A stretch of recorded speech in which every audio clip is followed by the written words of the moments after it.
Why does our government, Ag Canada, the Canadian Food Inspection Agency, act like cheerleaders for GMOs, declaring them substantially equivalent to normal food and thus not requiring special standards of safety, yet denying the requirement of labeling so at least we can choose what to eat?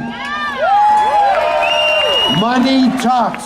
Just ask Monsanto. Remember the tobacco industry's campaign of denial, spending tens of millions to assure us that smoking and secondhand smoke were not hazardous. All the while their own experts knew the health dangers. Why is the pharmaceutical industry allowed to do its own research on drug safety instead of independent labs, and spend hundreds of millions of dollars to support an army of lobbyists, with the result that the fastest rising component of health costs are drugs? Money talks. Why do we continue to subsidize the fossil fuel industry with billions of our tax dollars while they are reporting record profits year after year?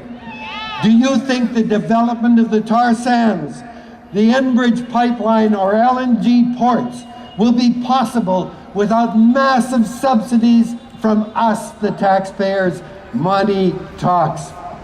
Fossil fuel companies spend hundreds of millions of dollars to inform us fossil fuel-caused climate change is not real. It is. While saying that scientists are divided on the issues, they are not.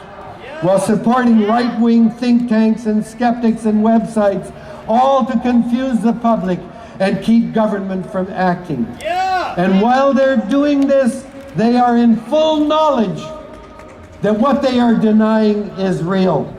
If this isn't immoral, I don't know what is. And yet Canada calls tar sands oil ethical.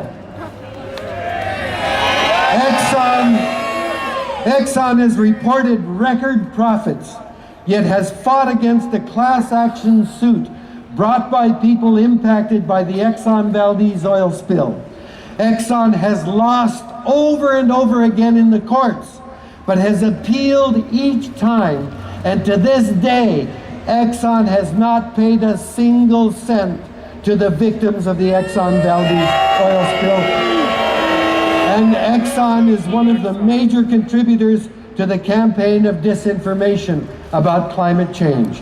I could go on and on. Publicly held corporations may produce or do things that we need, that are good for society, but their only mandate is to make money. The more and faster, the better. Terrible things have been done in the name of profit, and we need our government to protect us from their depredations. And we are here to ask, how much is enough? Don't corporations have any social and ecological responsibilities? Corporations are supported because they are said to be the economic engine of society. But when profit is their goal, they will fight to reduce their share of taxes, demand subsidies, oppose regulations, and fire hundreds of employees if it will increase profitability. Corporations are not people. They are economic creations that are not designed to consider people, communities, or ecosystems. And that's why we elect governments